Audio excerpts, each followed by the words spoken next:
नारद बाबा ने आज शालिग्राम भगवान हैं ऐसा नाम और स्वरूप निरूपण करके शिष्य को बताए, ये बेटा ये शालिग्राम भगवान है, इन्हें आदर पूर्वक रखना, इनका पूजन करना, तुमको बड़े बड़े संकट से पार लगाएंगे। बाबा विधि विधान जानता नहीं हूं, कहा कि बेटा ये इतने सरल ठाकुर हैं, इतने पूर्ण ठाकुर हैं कि इनमें प्राण प्रतिष्ठा की आवश्यकता नहीं होती, और इतने सरल ठाकुर हैं। कोई राजा महाराजा राजोपचार से सेवा पूजा करे तो भी थोड़ी है पूजा, और कोई गरीब इतना ही कर ले तो बहुत मान लेते हैं। साधु समाज में कहावत है, और कुछ न बने शालिग्राम भगवान के प्रति तो कम से कम इतना निभाते रहो। क्या बोले? धोए के पिए और दिखाए के खाए, सो प्राणी नर के नहीं जाए। शालिग्राम भगवान को धो करके पी लो, जिसको चरणोदक कहते हैं भगवान का, और जो कुछ सात्विक पदार्थ खाते हो मुंह में डालने के पहले इनके सामने रख लो। सोने का थाल नहीं हो तो एक पत्ता पर ही रख लो, और उस पर एक हरी हरी तुलसी की पत्ती छोड़ करके, और उनसे निवेदन कर लो, हे प्रभु आपने जो कुछ मुझे दिया था वो आपको ही अर्पण कर रहा हूं, कृपया स्वीकार करिए। त्वदीयम वस्तु गोविंद तुभ्यमेव समर्पये, गृहाण सुमुखो भूत्वा प्रसीद परमेश्वर। और संस्कृत का यह श्लोक अगर न ध्यान में आवे तो हिंदी का एक दोहा, इसी का रूपांतरण श्री कबीर बाबा ने, ये सामने विराजमान है, एक दोहे में कहा है, मेरा मुझ में कुछ नहीं प्रभु जो कुछ है सो तोर, तेरा तुझको सौंपता क्या लागत है मोर। इतना भी अगर कोई निभा ले, धोए के पिए और दिखाए के खाए, सो प्राणी नरक के नहीं जाए, वो नरक में नहीं जाएगा, वो भगवत धाम का अधिकारी होगा। ये सारी बातें नारद जी ने बालक चंद्रहास को बताई और विदा हो गए। बोले बेटा मैं घूमता फिरता रहता हूं, मुझे एक जगह बैठने वाली सेवा नहीं मिली है, मुझे घूमते फिरते रहने की सेवा मिली है। किस लिए? बोले एकदा नारदो जोगी परानुग्रह कांक्षया पर्यटन विविधान लोकान मृत्यु लोकम उपागत। विविधान लोकान पर्यटन किस लिए? अपने किसी स्वार्थ साधना वाली कमाई करने के लिए नहीं, परानुग्रह कांक्षया, औरों पर अनुग्रह करने की ही आकांक्षा से। श्री हरे नमः। एक घटी घटना बता दूं। बक्सर में श्री सीताराम विवाह महोत्सव चल रहा था। रात्रि का समय था, लीला का मंचन हो रहा था। सभी श्रोता एकदम समाधिस्थ जैसे थे। एक अतिशय वयोवृद्ध सज्जन 80-85 वर्ष की उम्र के, उन्हें लघुशंका का वेग हुआ, पेशाब के वेग को रोक नहीं पाते, तो वे बेचारे उठ करके गए और थोड़ी दूरी पर लघुशंका करने लग गए। लघुशंका कर चुके, अब उठना था, इसी बीच में लाइन कट गई बिजली की, एकदम अंधकार। अब वो सोच रहे हैं कि चलूं, जहां से उठकर आया हूं वहां बैठूं, जब बिजली आएगी तब लीला होगी। एकदम सन्नाटा था। अपनी समझ से वे उठ करके अपने पहले वाले स्थान की ओर जाना चाह रहे थे, लेकिन अंधेरे में दिशा उनको समझ में नहीं आ रही थी। फिर भी वो कदम बढ़ा रहे थे अंदाज पर। तब तक संजोग की बात, ये शरीर, ये आपका बालक जिसे आप मामा जी कहते हैं, बगल के एक घर के दरवाजे से बाहर हुआ, कान में कुछ खुरखुराहट की आवाज हुई। संजोग की बात, हाथ में उस समय टॉर्च था। टॉर्च का स्विच ऑन किया, देखा एक 80-85 वर्ष के वयोवृद्ध सज्जन कदम बढ़ा रहे हैं। किधर? 2 कदम और बढ़ गए होते तो अथाह पानी वाले तालाब में होते। 2 कदम और बढ़ गए होते, हमें 2-4 सेकंड की और देर हो गई होती तो वे उस तालाब में गिर गए होते, और गिरते तो उनके धमाके की आवाज कोई सुनने वाला भी वहां पर नहीं था। संजोग की बात की उस समय ये शरीर वहां पहुंचा दिया गया प्रभु की प्रेरणा से। टॉर्च जला करके देखा गया, आवाज दी, बाबा आगे तालाब है, आगे कदम मत बढ़ा। बाबा को भी दिखाई पड़ गया आगे तालाब है, वे गिरने से, डूबने से बच गए। ये तो एक दिन की एक घटना, एक वयोवृद्ध के प्रति घटी घटना है। बंधुओं, हम लोगों में से प्रायः सबके साथ, नहीं तो अधिकांश लोगों के साथ ये घटना घटती रहती है।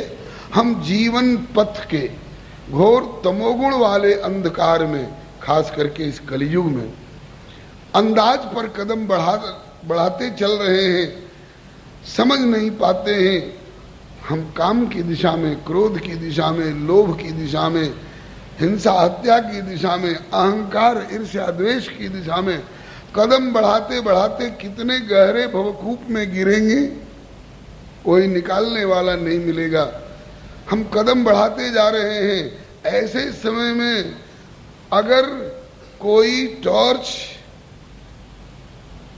तो एक समझने के लिए दृष्टांत है, ज्ञान का प्रकाश दे करके हमें अज्ञानांधकार के परिणाम स्वरूप किसी पतन के गर्त में गिरने से बचा लेने वाला, नारद जी जैसा आलोक बिखेरने वाला, सुखदेव जी जैसा आलोक बिखेरने वाला, श्रीमन महाप्रभु चैतन्य देव और श्री गोस्वामी तुलसीदास जी, श्री निम्बारकाचार्य भगवान, श्रीमद वल्लभाचार्य महाप्रभु, श्री रामानुजाचार्य भगवान, ये सब प्रकाश दे करके हम लोगों को बताने वाले हैं, आगे मत बढ़ाओ, कदम बढ़ाओ, आगे कदम मत बढ़ाओ, कुआं है, भवसागर है, गिर जाओगे, यूं चलो, यूं चलो। असतो मां सदगमय, मृत्युर मां अमृतम गमय, तमसो मां ज्योतिर्गमय का पाठ पढ़ा करके हम लोगों को सही रास्ता दिखाते हैं। इतनी सी व्याख्या को गोस्वामी जी ने एक चौपाई की अर्धाली में प्रस्तुत किया। ये नारद सरी के बाबा लोग क्यों घूमते हैं यहाँ से वहां? बोले जगत माही बीच रही एही हेता, जगत माही बीच रही एही हेता, जगत माही बीच रही एही हेता, जगत माही बीच रही एही हेता, जड़ जीवन को करे सचेता, जड़ जीवन को करे सचेता, जो मार्ग श्रुति साधु दिखावे, जो मार्ग श्रुति साधु दिखावे, तेहि पथ चलत सबे सुख पावे, तेहि पथ चलत सबे सुख पावे, जो एहि पंथ चले मन लाई, जो एहि पंथ चले मन लाई, तो हरि काहे न होई सहाई, तो हरि काहे न होई सहाई। श्रुति का और शास्त्र का दिखाया हुआ मार्ग पर जो चलेगा वो सुखी होगा, दुखी नहीं हो सकता। रास्ता कठिन हो तो कहते हैं कि चल दो, फिर हरि सहायता कर करके और तुमको सही ठिकाने तक पहुंचाएंगे। नारद जी बालक चंद्रहास को मार्गदर्शन देकर के वहां से विदा हो गए। इसके बाद अब चंद्रहास के जीवन का अध्याय बदलने जा रहा है। होनहार जैसी जब आवे, होनहार जैसी जब आवे, तैसो तब संयोग बनावे, तैसो तब संयोग बनावे। दृष्ट बुद्धि के घर एक बार, दृष्ट बुद्धि के घर एक बार, काहू दिन भई विप्र ज्योनार, काहू दिन भई विप्र ज्योनार। रहे द्विज वेद मंत्र उच्चार, रहे द्विज वेद मंत्र उच्चार।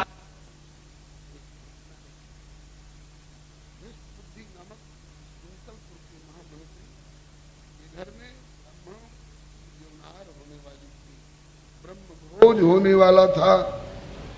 आ गए थे ब्राह्मण लोग, ऋषि लोग। उनमें प्रमुख थे गालव ऋषि, जो भूत वर्तमान भविष्य को जानने वाले हैं। गालव ऋषि ये भी आए हुए थे। अभी रसोई में थोड़ी देर थी, तब तक जिस प्रयोजन को लेकर के ये आयोजन रचाया गया था उसकी विधियां संपन्न की जाने लग गईं। इसी सिलसिले में वेद मंत्रों का सस्वर उच्चारण करने लग गए वे विप्रगण। उस विप्रगणों के द्वारा उच्चरित सस्वर वेद मंत्र के पाठ को सुन करके वहीं बगल में कुछ बच्चे खेल रहे थे। उन बच्चों में चंद्रहास भी खेल रहा था। बस ये जो ब्राह्मणों के द्वारा सस्वर वेद मंत्र का गायन सुना तो बच्चे चौंक गए। यहाँ कथा में बच्चे बैठे हों और अचानक बाहर दरवाजे पर डमरू बजने लग जाए तो आप लोग भले बैठे रह जाए, लेकिन बच्चे दौड़ेंगे डमरू की ओर। बाजे बजने लग जाए तो तुरंत दौड़ जाएंगे। इसी तरह से वे बच्चे उत्कंठावश क्या हो रहा है, चले देखें। सब के सब आए। सुर महिसुरन को सुनी आए शिशु सब, सुर महिसुरन को सुनी आए शिशु सब। संग चंद्रहासु स्वभाव चली आयो है, संग चंद्रहासु स्वभाव चली आयो है। ताही समय विषया सुनाम निज कन्या आनी, ताही समय विषया सुनाम निज कन्या आनी। सचिव सुविप्र पद बंधन करायो है, सचिव सुविप्र पद बंधन करायो है। देखी शुभ लक्षण संपन्न सुकुमारी सुता, देखी शुभ लक्षण संपन्न सुकुमारी सुता। विप्र सर्वज्ञन को ही हुलसायो है, विप्र सर्वज्ञन को ही हुलसायो है। कही के सुहाग भाग औचक ही रेख देखी, कही के सुहाग भाग औचक ही रेख देखी। या को भाभी पति चंद्रहास को बतायो है, या को भाभी पति चंद्रहास को बतायो है। ब्राह्मणों के द्वारा उच्चरित वेद मंत्र के सस्वर गायन को सुन करके बालक लोग आ गए। उन बालकों में चंद्रहास भी हैं। इसी बीच में मंत्री महोदय ने, धृष्ट बुद्धि जी ने अपनी बेटी जिसका नाम है विषया और अपने पुत्र जिसका नाम है मदन, इनको ला करके और कहा कि बेटे प्रणाम करो, संतों के चरणों में मत्था टेको, कहीं धोख दो, कहीं जय जय करो। ऐसे माता पिता सिखाते हैं। उन्होंने पदवंदन किया, ऋषियों ने आशीर्वाद दिया। तो जैसे गिरिराज हिमाचल ने नारद जी से अपनी बेटी पार्वती की रेखा दिखा करके और कहा कि त्रिकालज्ञ सर्वज्ञ तुम, गति सर्वत्र तुम्हारी, कहु सुता के दोष गुण मुनिवर हृदय विचार। बेटी पार्वती की रेखा देखकर भगवान इसके भविष्य के बारे में कुछ बताया जाए। इसके वैवाहिक संबंध की दिशा में अब मुझे थोड़ी चिंता होने लगी है। ऐसे ही उस मंत्री ने अपनी बेटी विषया को आगे बढ़ाते हुए और आग्रह किया ऋषियों से, भगवान ये आपकी कन्या है, इसका नाम विषया है, इसकी रेखा देख करके इसके भविष्य के संबंध में कुछ जानकारी दीजिए। इसके वैवाहिक संबंध की दिशा में मुझे कभी कभी चिंता होती है। ठीक ऋषियों ने उस विषया नाम की कन्या की रेखा देखी और बहुत बढ़िया बढ़िया लक्षण बताए।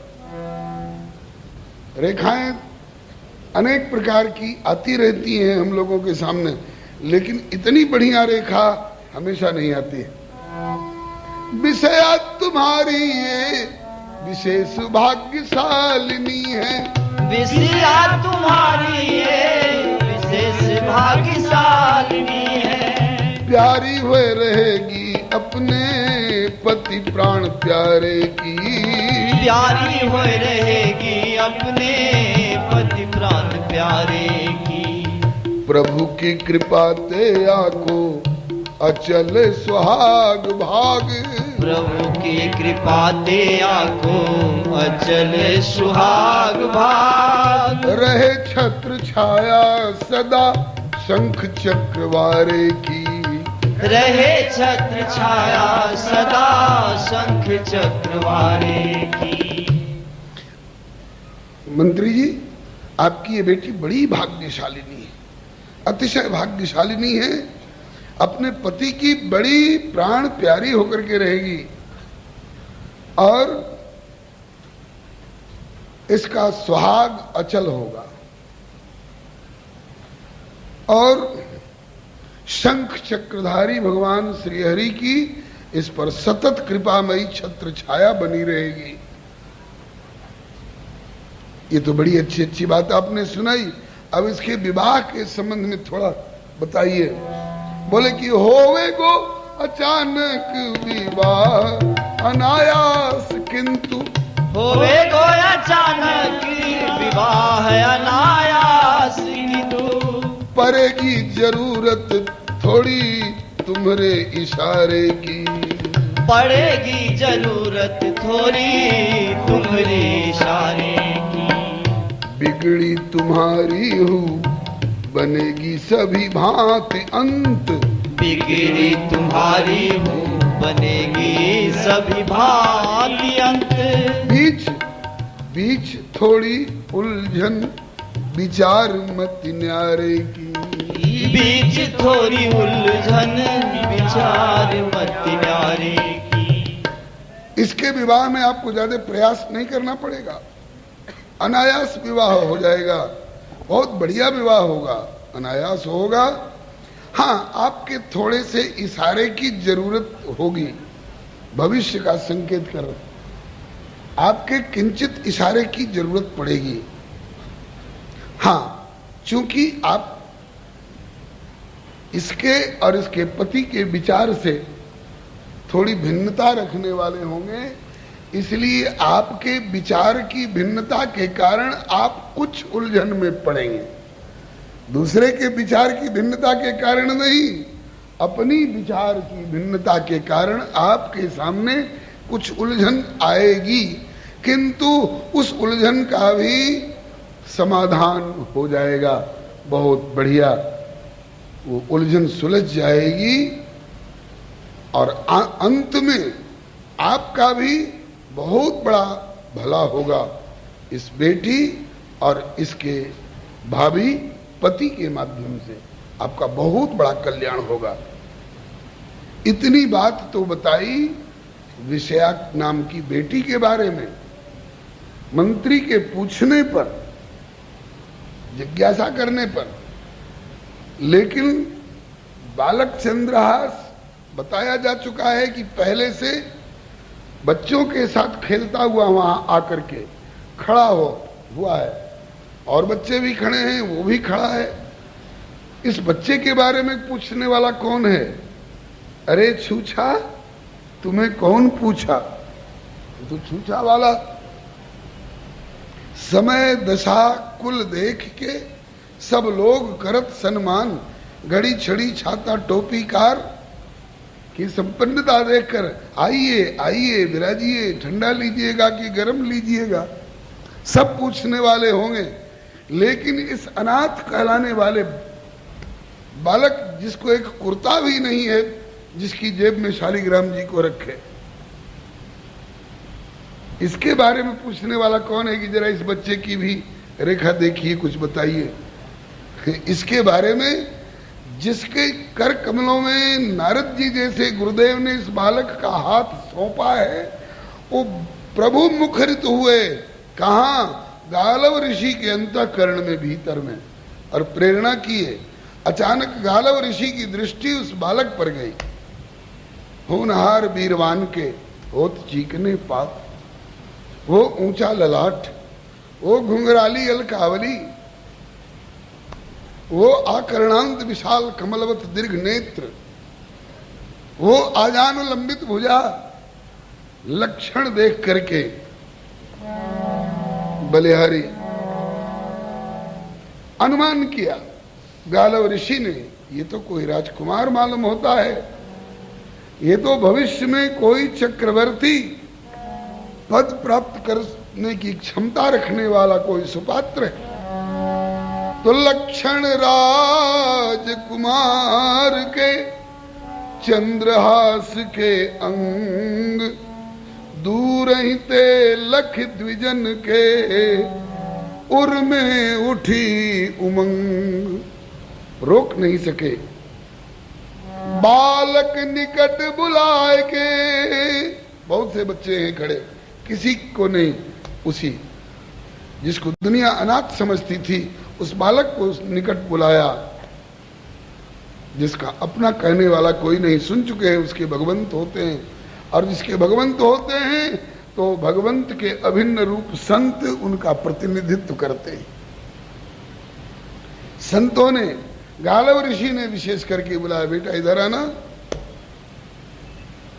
आज्ञा बाबा, आपके चरणों में मेरा प्रणाम, प्रसन्न रहो, कल्याण हो। जरा तेरी हथेली देखें। देखिए बाबा।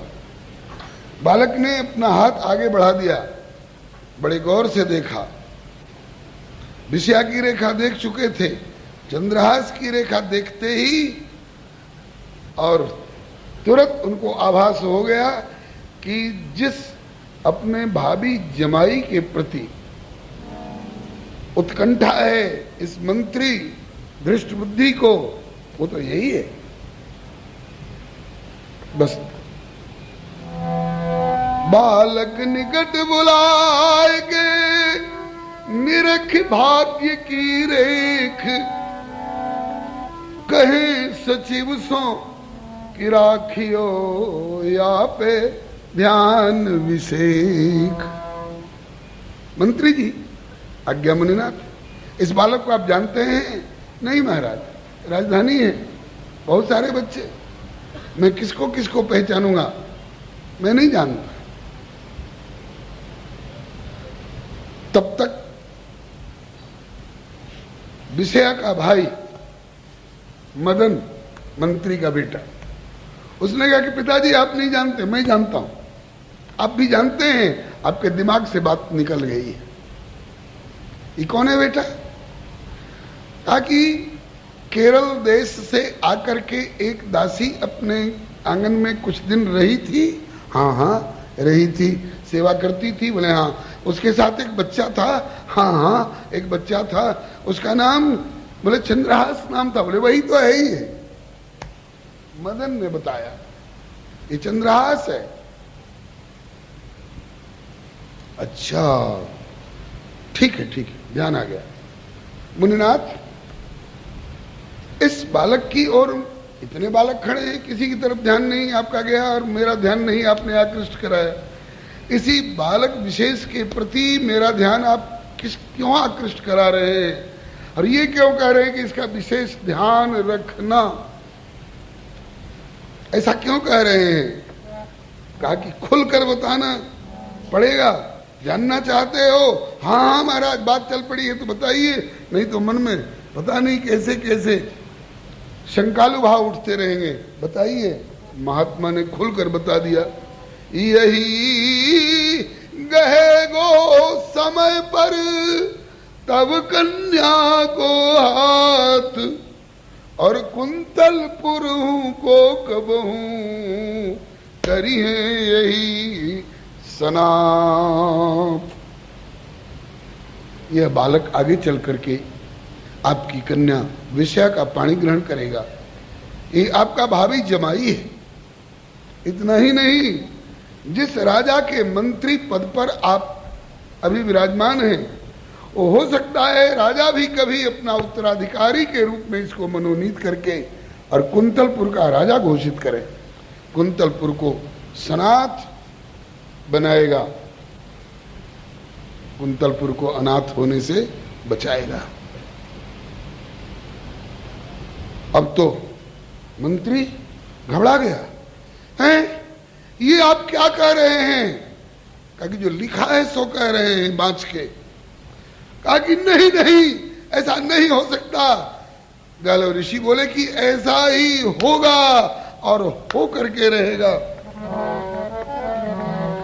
कह मुनीष हिमवंत सुनो, जो विधि लिखा लीलार, देव तनुज नर नाग मुनि को न मेटन हार,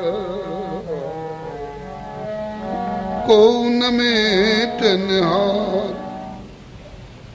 नहीं नहीं महर्षि, ऐसा मत कहिए।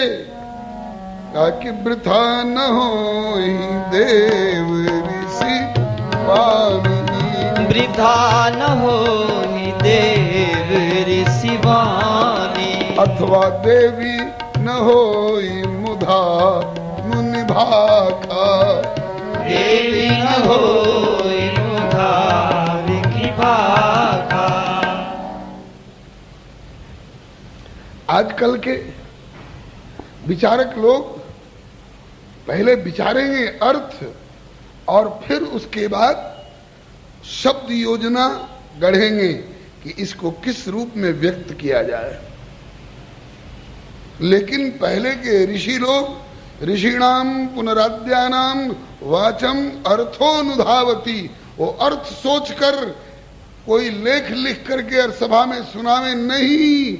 ऋषि तो बोल देगा और ऋषि की वाणी में अर्थ का अनुगमन वाक्य नहीं करता है, ऋषि के वाक्य का अनुगमन अर्थ करेगा।